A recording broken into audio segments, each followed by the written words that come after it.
Right, so let's begin. So welcome everyone. Thank you so much for joining us here tonight. I'm Willie. I'm a data scientist. I'm and also the AI ethics stream owner at ACE, which is part of Aggregate Intellect, which is the organization behind tonight's event.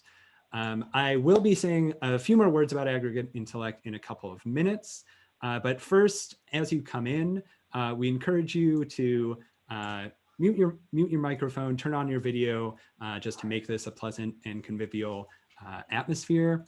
And we also encourage you to introduce yourself in the chat. Say who you are, maybe share some links, and say where you're tuning in from tonight. And as you all do that, we'd like to take this moment at the start to acknowledge the land that Aggregate Intellect calls home. Now, though Aggregate Intellect is a global community, we were founded on the treaty lands and territory of the Mississaugas of the Credit and the traditional territory of the Anishinaabeg, the Wendat, and the Haudenosaunee.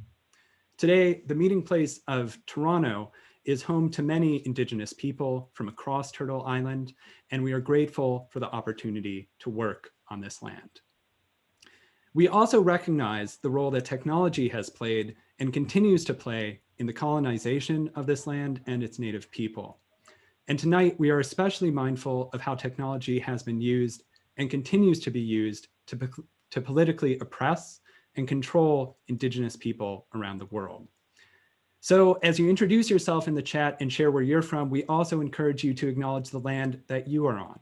And if you want to learn more about your native land, we encourage you to visit the website native-land.ca.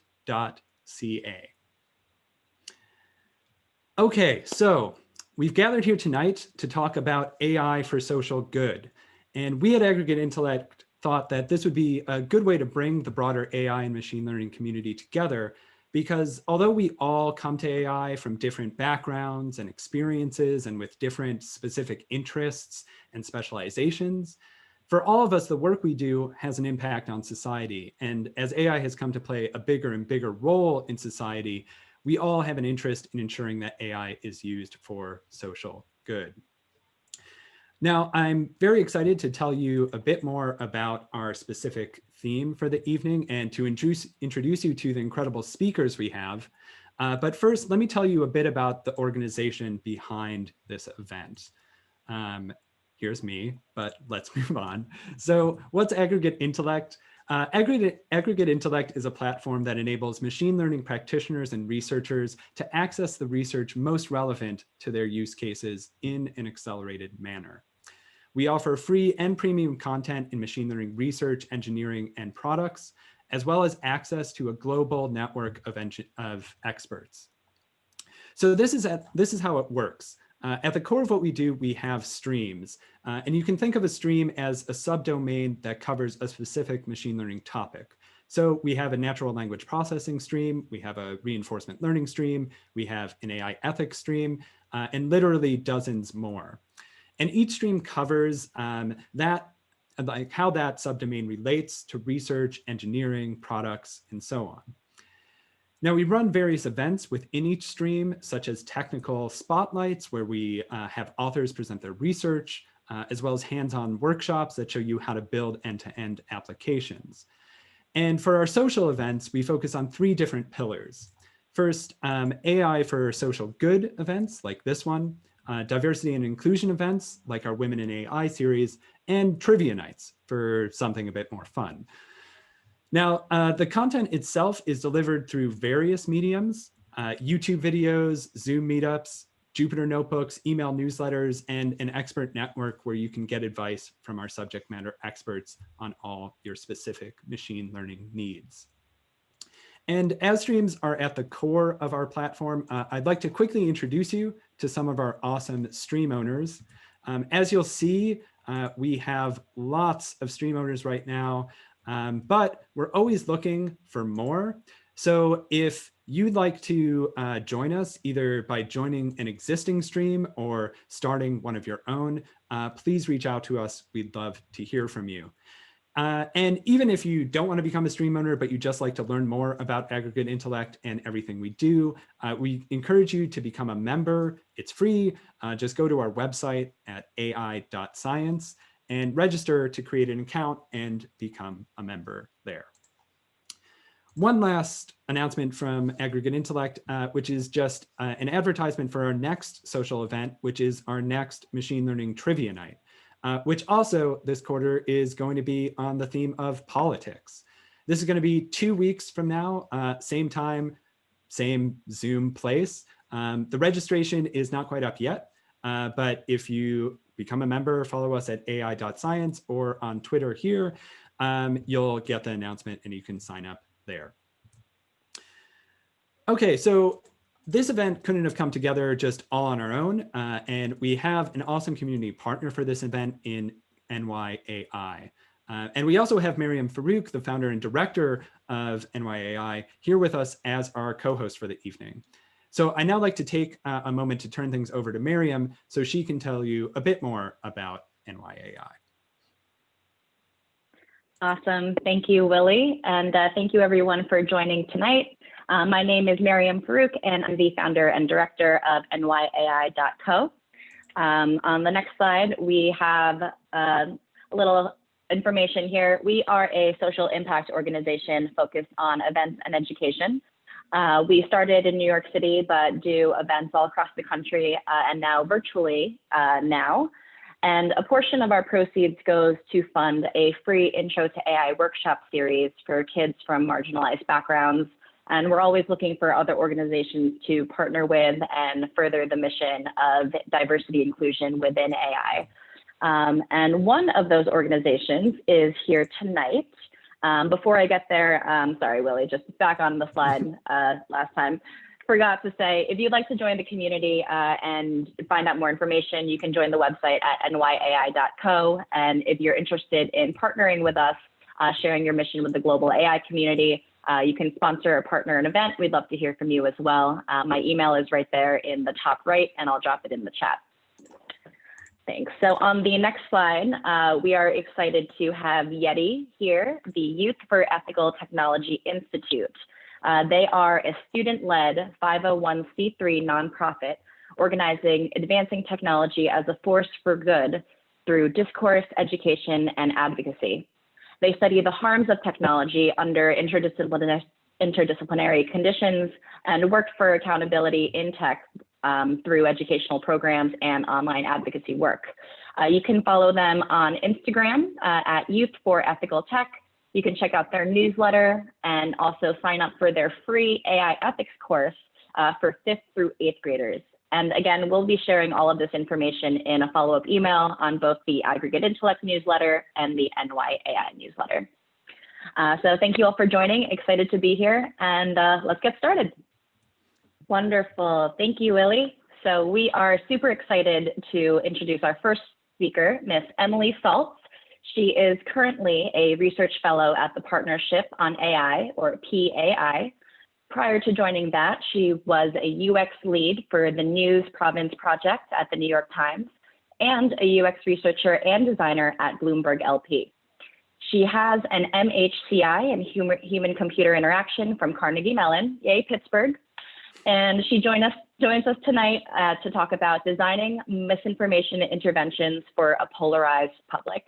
So with that, we'll give a silent round of applause for Emily. Oh, thanks, everyone. What happened there? Can you still see the screen? Sorry. I can, Yes. yeah, thank you. Great, okay. Yeah, so I'm going to talk a little bit about some of the research I've been doing the past few months at PAI about misinformation interventions. Next slide. So you may have seen in the last few months or weeks, if not personally, at least in the news, that platforms like Facebook and Twitter have been experimenting with different kinds of labels around the election and other news topics. And depending on where you look, the messaging around those labels can be very different. Here are two examples from Fox News and the New York Post referring to labels from Twitter and Facebook as censoring, like the president's being singled out in America.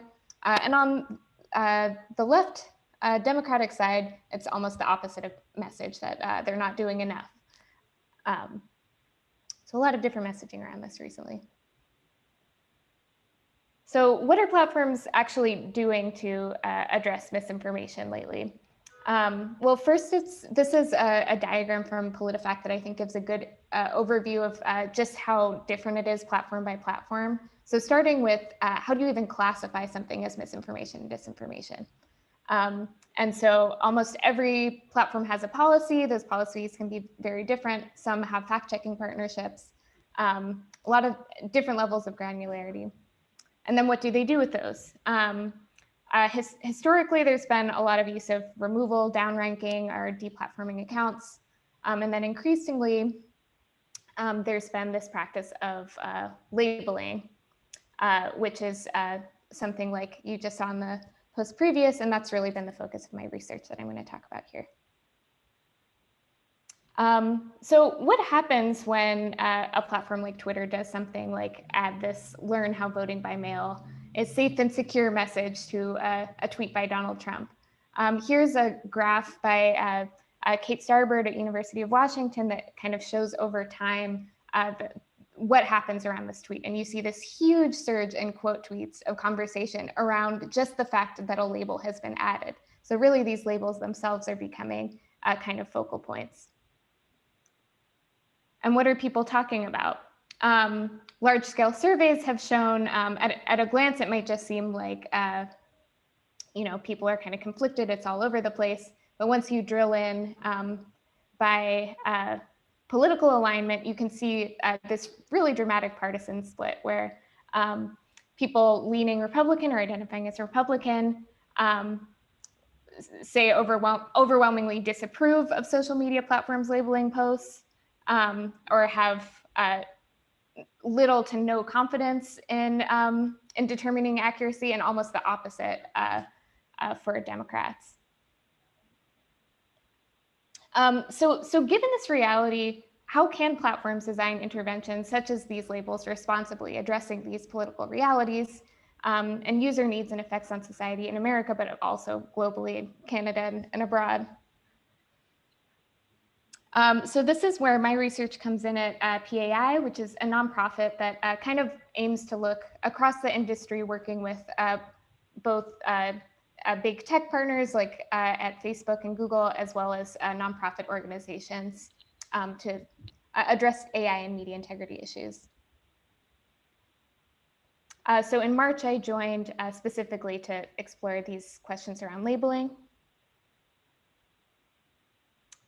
Starting with a kind of literature review of, there's been a lot of social science research, communications research around best practices for psychology of corrections abstractly. So we wrote this up with first draft.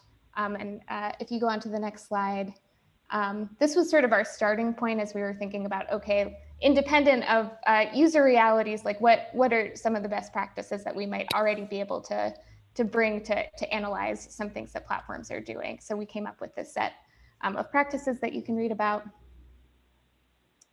And then what we've been doing more recently is actually speaking to Americans to see how they're encountering these kinds of labeling interventions in real time, and what are critical moments or posts of trust and distrust in the context of their own lives across platforms. So that's where we're at now. The next step after these kind of smaller scale interviews is to do a survey. So yeah, some of our questions: what are people's attitudes, and what are these moments? And so to quickly touch on some of the themes we've been seeing so far, really understanding what you saw in those surveys at the beginning, what it means that these attitudes around labels were so polarized between wanting more on one hand and less on the other hand. So for the people that we talked to that felt it was a social media platform's responsibility to label, what was interesting was this was almost for others that they wanted labels to clearly mark something, knowing that other people might not be looking as carefully. So this was something we saw across the political spectrum of the people we talked to, but all of the Democrats that we initially talked to fell into this category. And then on the other side, there's this view of labels as policing what are meant to be open platforms, and not necessarily feeling like there wasn't credible information to know, but feeling that this kind of marking and judgment by platforms was especially paternalistic and kind of against this open platform ethos and almost policing them. And in particular, this kind of overlay style by Facebook, which in the research literature around the psychology of interventions is one of the things that you can recommend to really prevent the effects, was seen by many users as actually particularly punitive, and offensive being a word that came up a lot, censored word that came up a lot. So some initial takeaways from this. You can see that in the messy reality of this political world where platforms are having to make these judgments and use automation to extend them, they're kind of imperfect band-aids to address what people actually trust and why. So people seeing labels frequently might feel that they're being unfairly targeted. They may see false positives where credible media is labeled, leading to distrust, or just general distrust of the nature of these labels, given platforms' abilities to self-regulate and companies to even offer non-politicized ratings. Despite this, though, there was a lot of desire for kind of some ground truth of reliable, unbiased source of credible information, although, of course, people have very different ideas about how they might get there. And then lastly, some opportunities. The need to design interventions that actually redress, again, like what people trust and why, rather than just kind of repressing them without understanding their intelligence and autonomy and personal local context of why they're seeing what they're seeing. Focus on the narratives rather than just isolated claims. So recommending more holistic digital literacy kinds of interventions, and invest in new alternate ways to try to earn the trust of different audiences, like more local community-centric moderation of social platforms, independent oversight, and more targeted user research and participatory design. So those are some of the things that we're looking to explore next. And that is it. Thank you, Emily. That was great. And so much interesting ideas and research and just so much to chew on. We are going to shift right away to our next speaker, and we'll obviously have more time to chat with you in the breakouts and at the end of the night, but just keep things moving along. I'm going to introduce our next speaker now, which is who is Justin Savoie.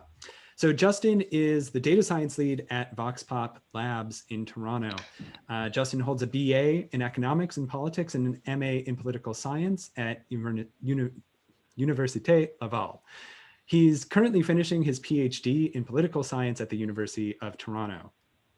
He has published peer-reviewed work on citizen forecasting, automated text analysis, and on Canadian and Quebec politics. Most of his work uses survey data collected online, either through voting advice applications or panel-based surveys. His slightly less academic work at Vox Pop Labs includes the design and analysis of large-scale survey-based web applications and the development of statistical algorithms for social learning. Justin joins us tonight to discuss what's the point of voting advice applications and what are the challenges. So with that, Justin, you can take it away. Hi, everyone. Thanks, Willie. So it's entitled AI and Politics, Keeping the Conversation Going. So yeah, I'm the data science lead at Vox Pop Lab, a small company based at McMaster University, founded by academics who specialize in the social and data sciences. Today,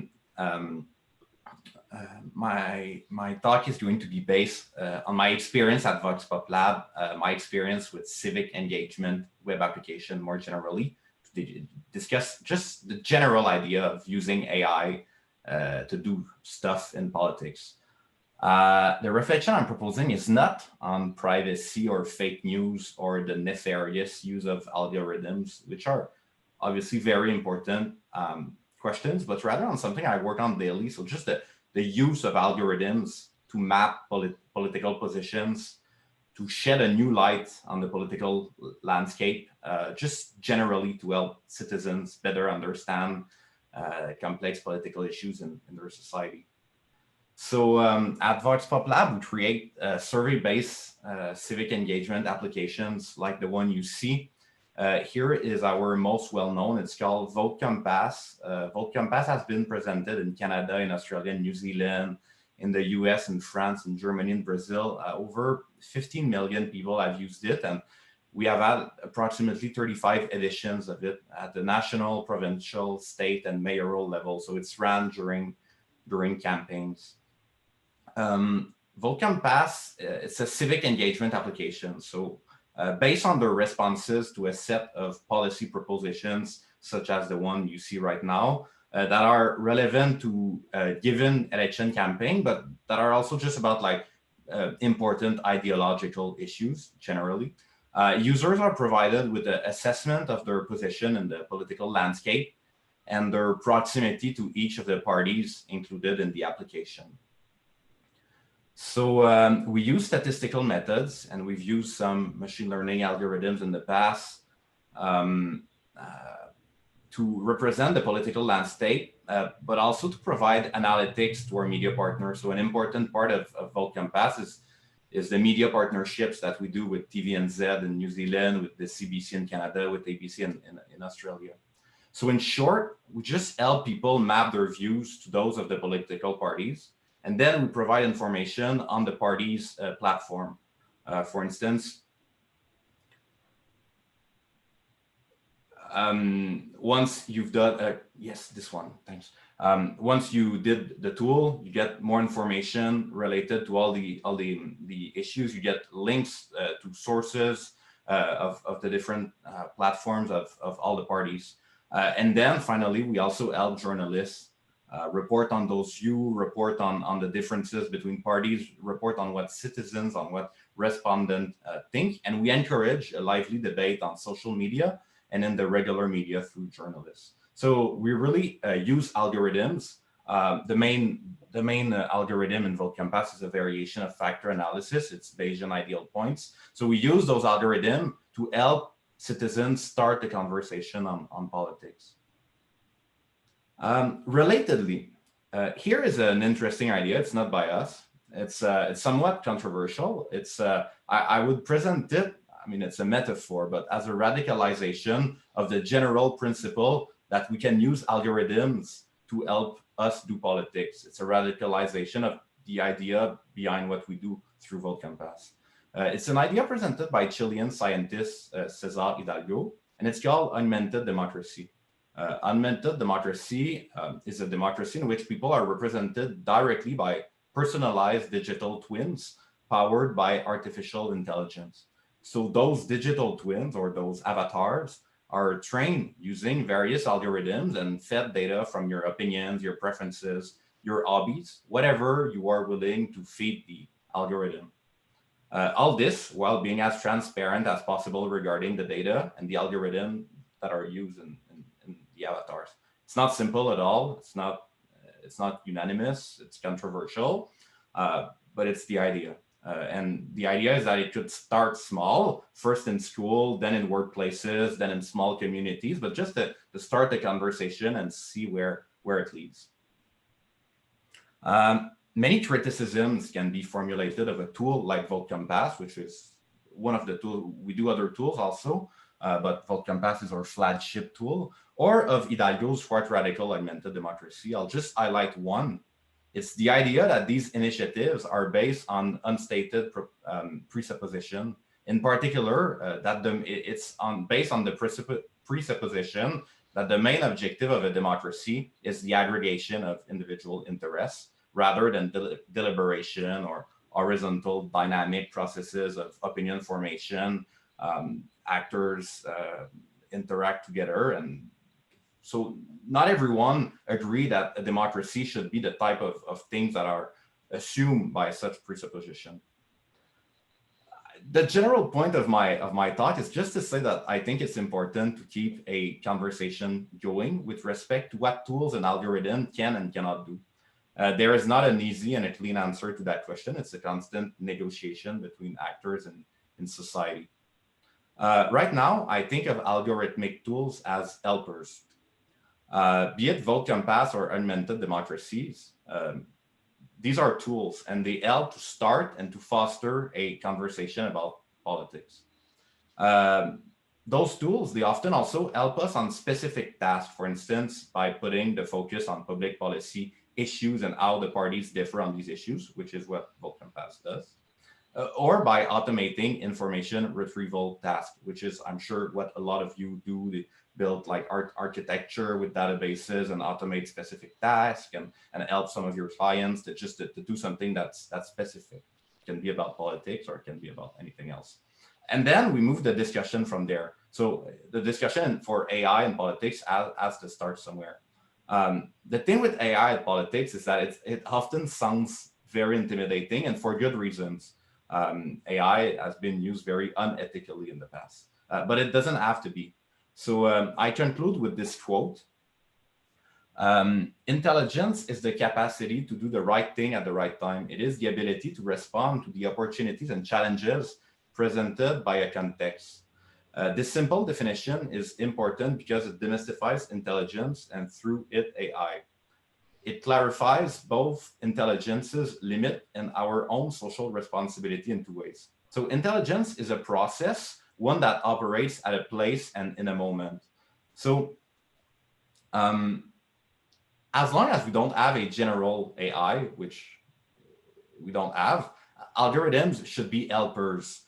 Algorithms used in politics should start rather than end the conversation. And that's the type of tools that we try to build at Vox Pop, but it's not easy. It's quite difficult, but it's just ideas to start the conversation. So that's it. Thank you very much. So our next speaker is Felipe Andre Rodriguez, and he is the Deputy Director at the Center for International Digital Policy in Global Affairs Canada. Felipe received his Doctor of Philosophy from Oxford and was previously a fellow at Yale Law School and senior advisor at the Privy Council Office on Digital Tech Policy. Felipe joins us tonight to talk about what's at stake with the global governance of AI. So without further ado, let's welcome Felipe. Thank you. So before I start, I am the boring civil servant with no actual core tech background. So my very brief intervention will really focus on the other side of the spectrum. So we've heard previously on what the platforms are doing. So what I wanted to focus on is, so what are countries doing to address this issue? And I think, given the previous talks, and just to keep a bit of a flow, I will focus on responses to disinformation in particular for this.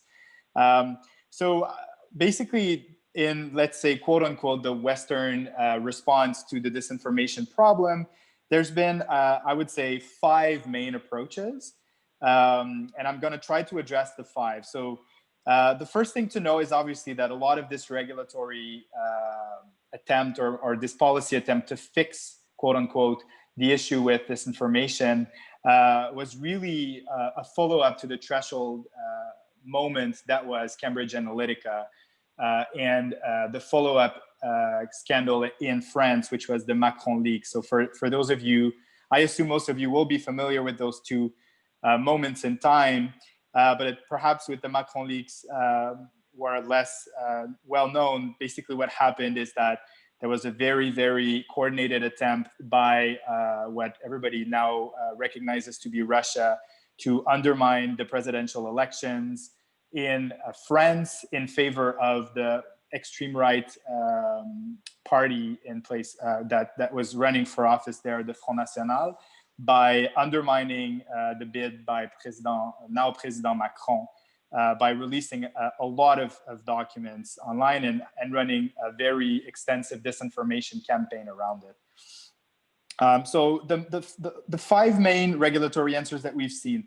The first is probably the one you're most familiar with, which is the US, which is essentially mostly a laissez-faire approach. So really very, very little, if at all, policy intervention The only real the real attempt to fix this issue has been at the state level, but at the federal level, there's been very little engagement to really address this issue thus far. Although, as many of you will know, some of the candidates in the primary and at the state level have addressed this in their political platform. But at least for now, the approach that the Americans have taken has been mostly a laissez-faire approach, partly justifying it by saying that there is a lack of understanding of how to intervene in this space in a way that would actually make a positive difference. And this might seem like just an excuse, but given that some of the other policy responses that we get to, and let's get to the second one, that actually, for many people, have actually undermined the situation and not actually improved the state of information ecosystems in a democratic context. So, for instance, a very reactive answer has come from France, for instance, where following the Macron leaks, the French government committed to have a very collaborative process with the platforms that basically understand how the platforms work, so that they could actually regulate in a way that reflects their reality. However, what we see, and the report that we've seen coming from this initiative, is that the platforms are really, really reluctant to properly engage with the policymakers, not showing the useful bits of information that would have been useful for policymakers to have in hand to actually regulate properly, citing intellectual property reasons first and foremost. And so the resulting regulation in France, the information manipulation legislation, because they couldn't use this information because they're French, is actually very problematic, was asking for takedown extremely rapidly in a way that the French courts basically said would violate any kind of due process in court. So basically, what that means is that courts basically refused to hear the legislation as constitutional and struck it down.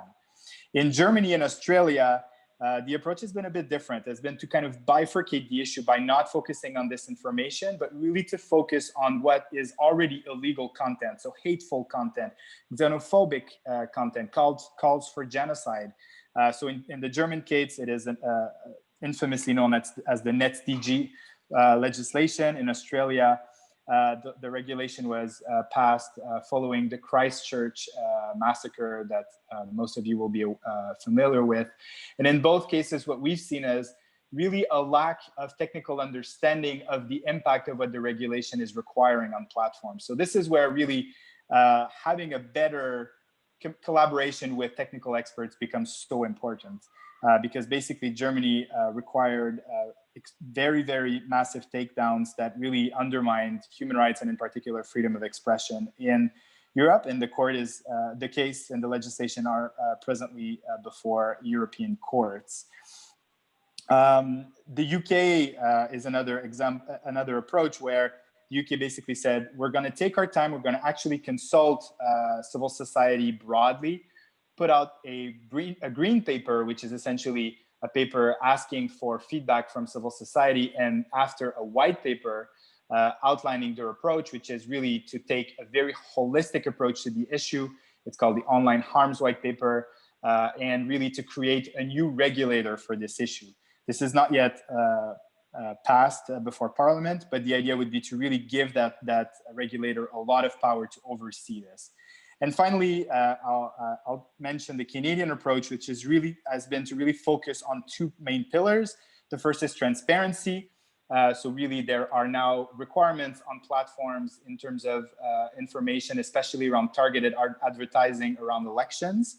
So there are transparency requirements on platforms. And second, literacy. So heavy investment in what is called in Canada the Digital Citizenship Initiative, to really bring that literacy piece to the foreplay so that the population is more ready to actually fight back against and be more aware of what disinformation is and how to deal with it. But thus far, there hasn't been any other legislative proposals in the Canadian context. So I'll leave it there in the spirit of time, but happy to answer any questions you may have. Thanks, Philippe. That was great. And I love this global perspective. And I have a lot of questions, but we won't get to them just yet, because I'm going to now introduce our fourth and final speaker, who is Dr. Britt Paris. Britt is an assistant professor in the Department of Library and Information Science at Rutgers University.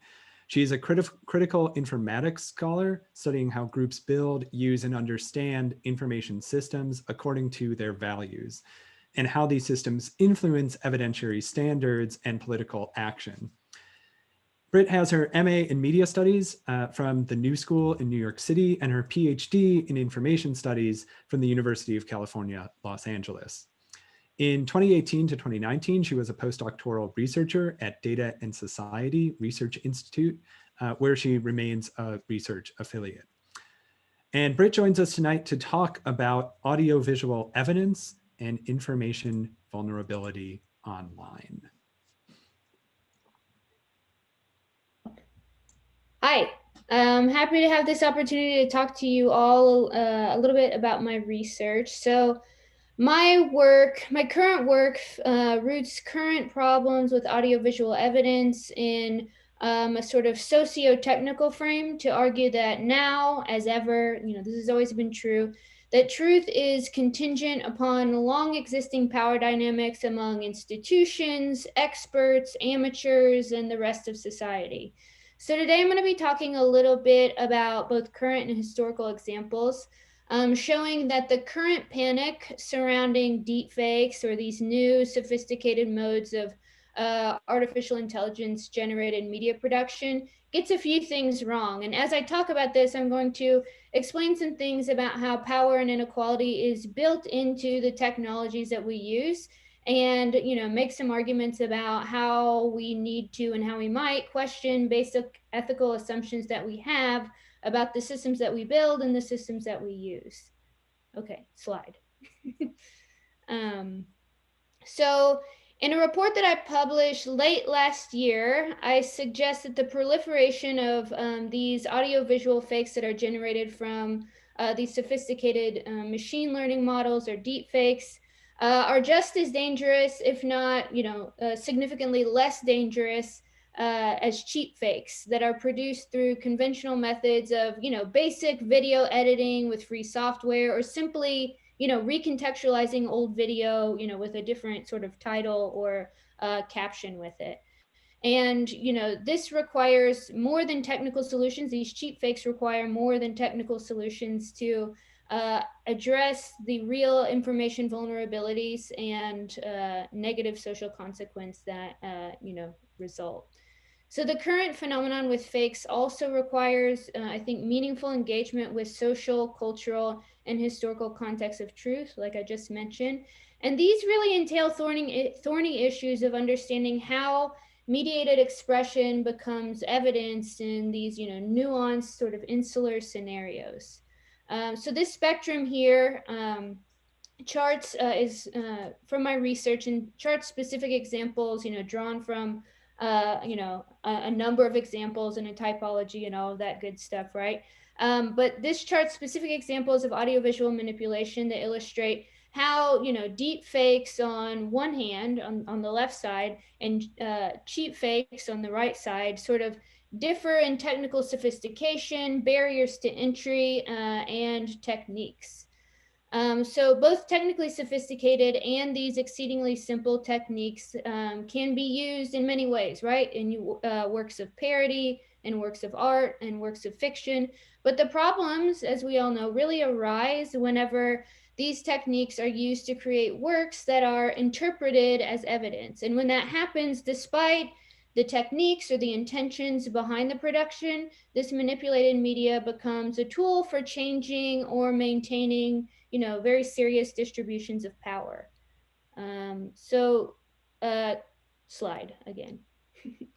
Traditionally, the ability to witness and circulate information to the public has been the work of, knowledge institutions, ones that we're all, very familiar and aware of.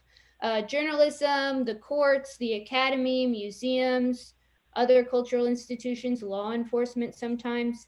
The public has historically imbued these institutions with the power to shape discourse around audiovisual evidence. And so, like many past technologies, deep fakes and cheap fakes that we see, you can probably think of 10 examples that you've encountered in the last week of these cheap fakes, have really jolted traditional rules around evidence and truth. And trusted institutions have to step in some way to redefine these boundaries.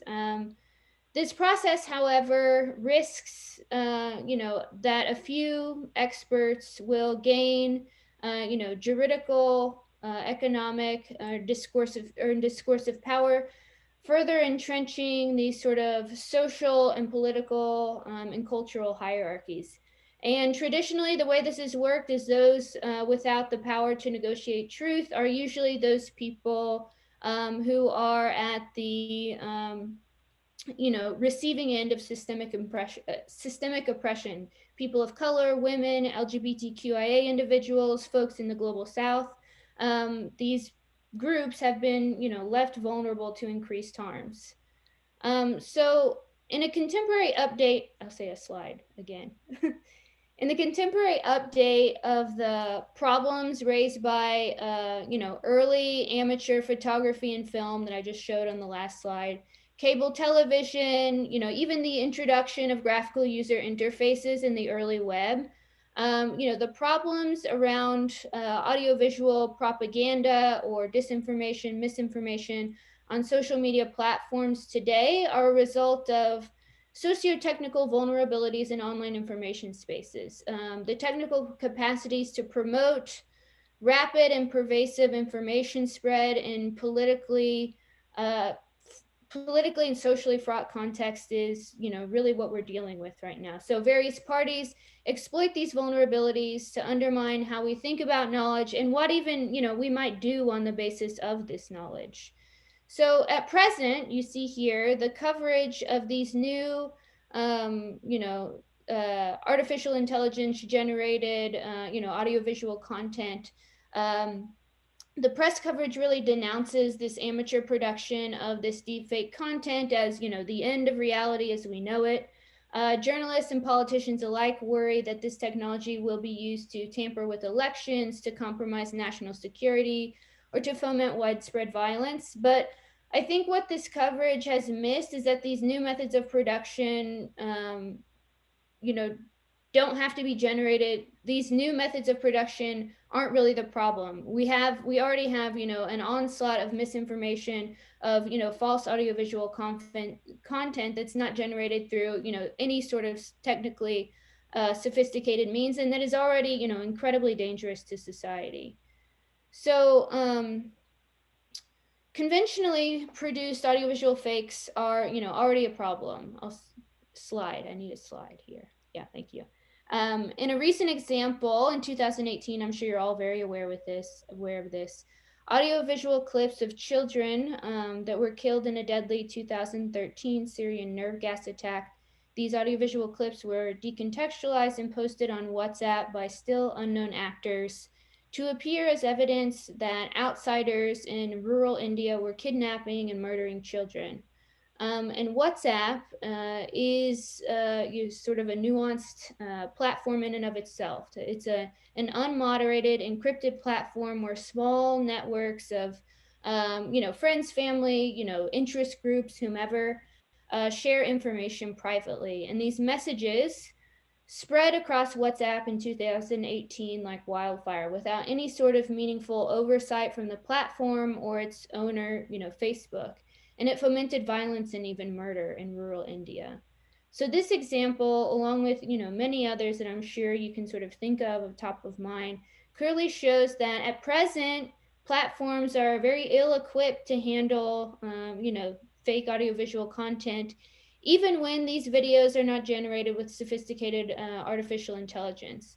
And most of the fixes proposed for, fake videos or even the most basic of disinformation text, whatever, in the form of labels or removing posts, like Emily talked about earlier, and minimizing post exposure to throttle spread does very little to actually stem beliefs and false content. There's been tons of research on this over the last 2 years from colleagues of mine, Katia Ognianova, as well as Trumbull and McGregor. There are many others. And adherents to these false belief systems see these types of technical interventions as further examples of Silicon Valley's so-called liberal bias. So at the speed and the scale of platforms, it's really difficult for traditional knowledge institutions like journalism or like governments, or other institutions that sort of are arbiters of what is truth. It's really difficult for them to keep up with fact checking and sourcing audiovisual content on platforms. Platforms like to push these technical solutions of labeling or just sort of throttling content, but these types of solutions may be admirable or maybe sort of partial solution, but miss that the truth, labeling the truth or sort of putting the notion of truth into an easy technical or easily sort of parameterized definition isn't something that really works, right? Because truth is culturally, socially, and historically contingent. And I hope that my research really works on looking at these contingencies of truth so that we can better envision a future in which power over information is diffused and held actionable in a way that really promotes the public interest. And I think this is going to take, it's not just one lever we have to pull. It's multiple levers have to be pulled at platforms, at the level of governance, state, federal, global governance, if you want to put it that way, society, discourse, as well as, our individual choices. So with that, I think I've probably talked too long, so I'll finish up. Thanks.